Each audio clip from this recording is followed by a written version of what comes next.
Todd Grasley from Florida National News, and we are here live inside Radio Row. Today's coverage and all of our Super Bowl coverage brought to you by Parts Pass. Pleasure to be joined by the legendary Leigh Steinberg. Leigh, thanks so much for joining us. You said we're approaching your 50th year, 49 NFL drafts, dozens of Super Bowls. What do you love most about this time of year? I think the Super Bowl's become a convention of Americana. It's big business, big politics, big sports, big entertainment, and all down here, and the game. The game's here somewhere, amidst the partying and the rest of it. But I will tell you, if you went into the pantheon of what is best if you represent football players, having the first player in the draft would be one thing. Having players go in the Hall of Fame would be another. But having a quarterback in the Super Bowl, that is ecstasy. And, I mean, how crazy is that? We'll talk about the Hall of Famers first. 11 Hall of Famers, I mean, spanning decades. How much does that say for you and your team and the level of athletes you guys have been able to bring in, I mean, over almost 5 decades? Right. I think it's profiling that type of athlete. It's understanding the value system. So we ask the athletes to go back and retrace their roots to the high school, collegiate, and professional communities, set up a high school scholarship fund, or work with the church or Boys and Girls Club, go back to the university community, and at the professional level, set up a charitable foundation with the leading business figures, political figures, and community leaders all on a board. So work done, for example, just put the 200 single mother and her family in the first home they'll ever own by making the down payment and moving the family in. So it's athletes like that. Yeah, and when you look at the draft and, you know, like you said, like how important is that? Yes, talent is important. Yes, you want to get the number one pick, you know, the top 5 pick, but also that overall just a good human, right? You want good people in your group. You know, those people, like you said, that give back to the community and are involved and have a philanthropy and a charitable mindset. So that really has been, our players have raised over $1 billion for charity, but moreover consciousness. So you've got a Patrick Mahomes, and he has a charitable foundation called 15 and the Mahomies, which helps at-risk kids that have disease, kids that don't have the ability to have a school lunch, and that's an athlete who understands that they have a larger ability to impact the world. I see you go to a lot of the Chiefs games. You're with Patrick and his wife and his family a lot. Obviously, you know, a lot of people see, you know, the agent and athlete is a business model. But how important is that relationship that you have with not just Patrick, but you see it with Tua and you see it with, you know, the 11 Hall of Famers that you represent? So Warren Moon and I, for example, went 23 years together as client and lawyer. You develop a friendship. You become, you know, best friends. It's very close and intimate. It's not like corporate law. You're talking about a young man with hopes and dreams. I need to employ the best listening skills to be able to understand the hopes and dreams, the greatest anxieties and fears, greatest hopes and dreams of a person. So everyone thinks it's suasion or talking, but it's listening that's the key. Yeah, I mean, Patrick Mahomes, I mean, just, you know, how much are you going to be obviously rooting for him, but, you know, what has he meant to you as a person, too? Just an understanding of resilience, how to come back in critical situations. So they have 13 seconds left a year ago, and they need a field goal to tie.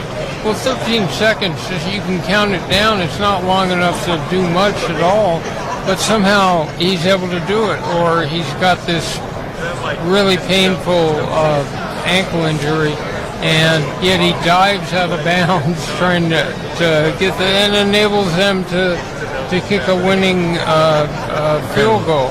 And it's just watching how he comes back in critical situations. Before I touch on the event and what you're doing on that front, you know, we mentioned the agent relationship. You know, what are your thoughts, and it's a hot topic, especially at the college level, NIL. I would love to get your take on that. Is it, you know, I talked to somebody at the University of South Carolina the other day. They were like, Todd, played in the NFL, veteran, works there now. I said, Todd, it's like a wild, wild west. It's crazy. People are just, you know, Jaden Rashada, people throwing $13 million at these kids. Like, what is your take on that? Well, I think that it was long overdue that players be able to have a higher standard of living on the campus, but the NCAA could have avoided all this by raising the stipend to a much higher level for disadvantaged players, and they didn't. They fought it. So now comes NILs. It's done a number of strange things. One of them is to push the date back in which players are marketing and branding themselves. So now you have high school students who are doing NILs and marketing and branding themselves. That's a much lower age than I'm used to talking to a player. Now you have alums putting their businesses together to pool revenue to be able to attract players in recruiting. It's crazy. So all of a sudden, it means that the Power 5 conferences have extraordinary power, and they're going to separate from the rest of schools. So if you're Alabama or Ohio State or Michigan or Clemson, then you have alums that can attract top talent. So it's going to create a delineation between the haves and the have-nots. How important do you think it is, especially as NIL gets lower and lower down the podium and we hit juniors and seniors, how important is education, right? Because I think a lot of these athletes, especially, and I know you're dealing with higher level athletes, but to educate them on principles like financial literacy, tax and compliance, social media and branding, community and philanthropy, which is something that when you look at athletes you really hone in on. How much is it important that aside from just waving money in front of their face, we educate them as well? There are colleges now that do literacy, life skills programs that are really helpful. And I remember going to the University of Arizona, and they had a handbook that taught people everything from how to use a knife and fork to basic courtesy to financial literacy. So if they could learn some of those skills, they're still going to have to rely on experts. But the best cure for any kind of scandal, the best cure is prevention. And it leads me to my next point. You gave me a softball right there. Talk about what you're doing for health and fitness, and in that realm, you know, with everything that you're involved with. So I've tried to explore different healing modalities. First of all, concussion. Can we heal a concussed brain? So there's a couple new protocols, one called RTMS, and the second one is called Nestri, which is in Florida. It's near Lake Nona with Dr. Tommy Shaver. Not too far from where I live, about right up the road from these guys, Mike and Willie over here. Well, Tommy Shaver's done an incredible job with brain training, and they can bring back a concussed brain. They have the ability to help anybody with memory, faster neural processing, and then when it comes to faster healing, it's things like hyperbaric oxygen, light stem cells. So there's a whole new wave of medical research now that's able to help people like you and I live longer, but help athletes recover quicker and have higher energy in critical situations. Yeah, you know, you see a lot of that with the CTE and the concussions and all of that with athletes. You know, one part of your event coming up, you know, I know you have the Brain Summit, I know you're the health and wellness, you're focused on that.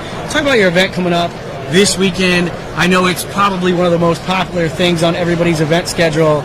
You know, what do you look forward to most about hosting that event every year? Well, we raise money for charity, so we'll be raising money for the homeless in Phoenix, and so that's a good thing. It's the ability to give humanitarian awards for people who do philanthropic things. Dave Ziegler of the Raiders is getting one. We have political figures. We'll have Senator Mark Kelly and his wife Gabby Gifford sort of kick the party off. But it's a daytime party where you have lots of things to look at and do, and then it's a good place for players and their families, so they can be in a great setting. And it's daytime. It's not noisy, bougie, overcrowded. It's my type of party. I was saying, if we go to one event, we got to go to. It's right in my alley. It's networking. It's not dance parties and $5,000 crystal. It's right up my alley. Last question, Lee. Got to put you on the spot. I know you're going with the Chiefs, but what's your prediction for the score and how it plays out? I would go Chiefs 27-24. All right. You heard it here from Leigh Steinberg, represents 11 Hall of Famers, coming up on his 49th year as an agent, one of the most well-known, prominent figures in the NFL industry. Leigh Steinberg, thanks so much. Look forward to your party and always having you here. Thanks so much. Thank you. Welcome to Parts Pass. I'm Stan and I'm the founder. We created Parts Pass for anyone and everyone who owns a vehicle. It's free to use and free to download. Take a picture of your car. Our AI system will help decode it. Enter a part that you might need, submit an order, and have it shipped the next day. We would love for you to join our community. For do-it-yourselfers, car enthusiasts, and just anyone that owns a vehicle. Subscribe now, and we'll see you later.